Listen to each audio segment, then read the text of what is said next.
Okay, here's part 3 of what is likely going to be 4 installments here for urban sociology. This is the last slide that you saw in the second PowerPoint. So now we'll move on to Kevin Lynch. Lynch lived from 1918 to 1984, and he says that we react to the city in 2 ways. We react to it as a physical setting, and we also react to the city as a social environment. So we have the physical stuff, the buildings, the cars, the noise, the stuff. But we also react to it as a social environment, the bars, the restaurants, the clubs. I mean, just kind of the way that we conceptualize it on a social level. Lynch asked urbanites to represent their images. When he talks about images, he's talking about ways that people internally sort of represent cities, urban areas, or spaces. And he says that there are 5 common elements of images. You have paths, you have edges, you have districts, you have nodes, and you have landmarks. And when asked to create sort of a mental representation, if I were in class, what I might do, and I've done this in classes before where we've actually met all the time, I'll ask people to pull out a piece of paper and write down or construct a map of West Virginia State University any way you want to. Or really, for this class, since it's an urban sociology class, I would say, okay, get out a piece of paper, pencil, and construct a map of Charleston, West Virginia. Okay, and you can do it however you want to. I mean, you could even do it right now while you're watching this if you want. In fact, I would encourage you to take about a minute or two. You can even pause this and write a map of, construct a map of Charleston, however you want. Doesn't matter, whatever you want to include in your map, whatever perspective, point of view, landmarks, whatever. Just do that and keep that with you. And I want to talk about it. I have some predictions about what you're going to do. Lynch says that you're going to identify probably one, if not more, of each of these paths, edges, districts, nodes, and landmarks. So now that you've done that, hopefully you played along. So at any rate, again, images, go back here. Images are an individual's generalized mental picture of a city's external physical world. When I say Cleveland, Ohio, if I say Detroit, Michigan, if I say Chicago, Illinois, and maybe some of you have been there or are from those cities, if I say Charleston, West Virginia, you can visualize in your mind what that city looks like, the bridge, the buildings, the Canal River, all that stuff. Now, 5 common elements of images. We'll start with paths. If you look at your map that you did of Charleston, West Virginia, I'll bet you have at least one path, if not more, in your map somewhere. Paths are changes along which people generally move. Streets, I'll bet you have an interstate. I would guess maybe you have I-64 somewhere. Walkways, transit lines, canals. I bet a lot of you put the Canal River in your map of Charleston. That would be considered a path as well. Edges. This is the second one. These are boundaries between 2 areas. It could be shores, walls, wide streets, breaks between buildings and open spaces. So probably, again, if you have the Canal River, you may have an edge. If you have streets, different streets, maybe you have I-64, maybe you've got the Lee Street exit, the Virginia Street exit, you probably have some edges. Districts, third thing. These represent medium to large sections of the city. Shopping districts, artistic districts, business districts. I'll bet you have at least one, maybe 2. I'll bet some of you in your map somewhere put the town center mall. That could be considered a district because you're kind of in the shopping district of Charleston, if you will. Nodes. These represent points of intense activity. It could be the Oakwood Bridge could be considered a node because there's always a lot of cars, a lot of traffic right there on that bridge because it's the main way through Charleston. You've got 2 exits right there. You also have the Oakwood exit for people who are getting off there. It could be a railroad terminal. It could be a busy city square, street corner hangout. And some of these can overlap too. Okay. Then you have landmarks. These are just physical reference points in a city. The Oakwood Bridge could be a node and a landmark. It is a landmark. You may have the West Virginia State Capitol in your map somewhere. Some of you probably included that. That could be considered a landmark. mountains, bridges, buildings, signs, stores, etc. So to kind of build on what we're talking about, to reinforce it a little bit, Stanley Milgram, I'm just going to look at something real quick here. Okay, we'll get this big again here. Might be able to get all this in 3 installments here because we're just about done. Stanley Milgram was a social psychologist. He lived from 1933 to 1984. He talks about these mental maps. That's what we're talking about.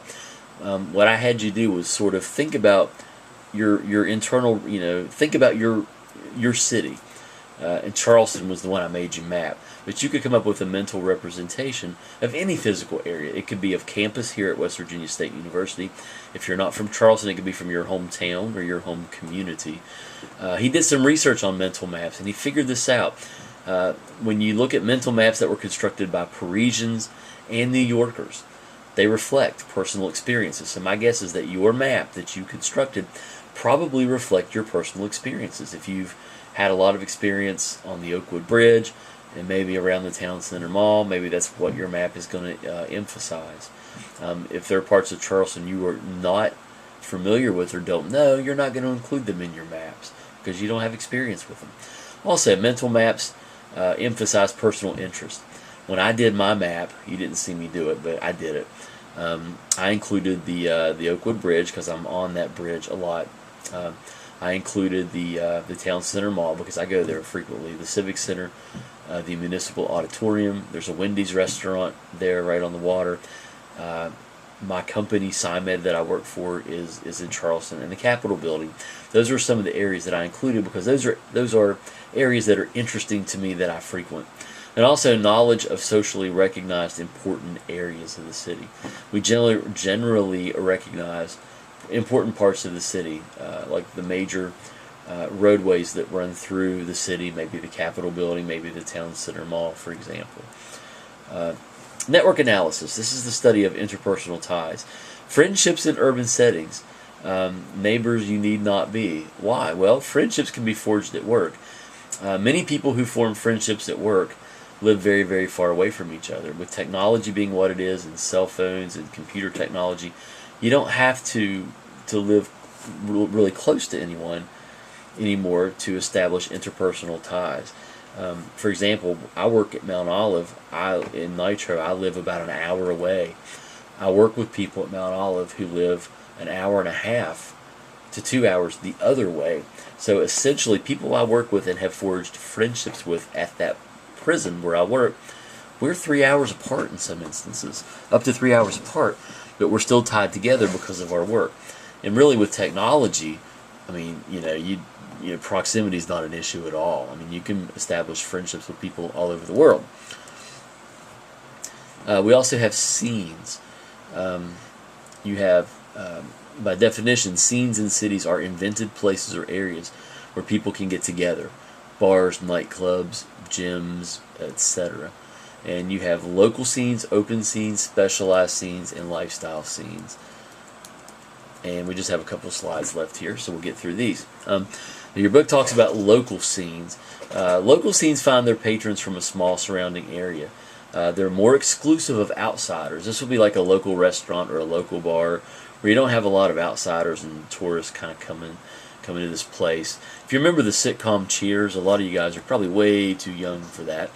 But it's like, the catchphrase with that bar from that sitcom was, where everybody knows your name. Well, yeah, that's where all the locals go. Everybody knows everybody. Open scenes. Now, these are areas where you have a wide variety of people from a wide area that may congregate, like a shopping mall, for example. So they're not closed off to outsiders necessarily. You have specialized scenes in cities. These center on a particular activity but have a diverse population, like a community choir, a skateboarding skateboarding group, or a chess club. So you've got a specific activity, but it's not exclusive. They generally invite and welcome a diverse population. Then you have lifestyle scenes.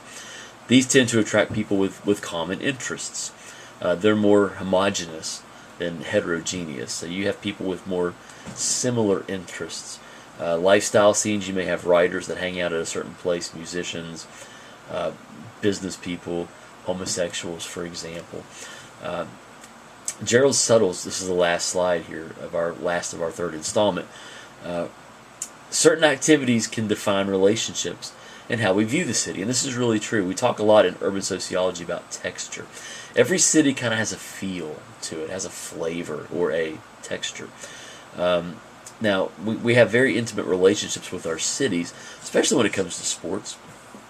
Sports teams, if you are familiar with professional football, the National Football League, every team kind of has a feel. Like the Pittsburgh Steelers, for example, Pittsburgh, Pennsylvania, they have a very blue-collar, tough, gritty, working hard kind of feel. Cleveland Browns, probably kind of the same way. Then you get into, you go to San Francisco. It's got a little bit of a different feel to it. Even their sports teams, a little bit of a different feel, more of a finesse, kind of a wine and cheese kind of feel, if you will. If I know I'm probably oversimplifying. Industrial structures, historical events. Philadelphia in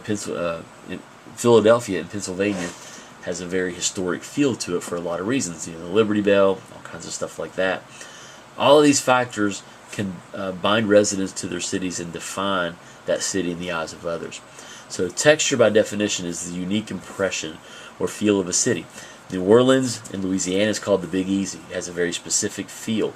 That's going to be a very different texture than, say, Pittsburgh, Pennsylvania, which is called the Steel City. It has a very industrial base, a very blue-collar kind of feel to it. Very different from New Orleans.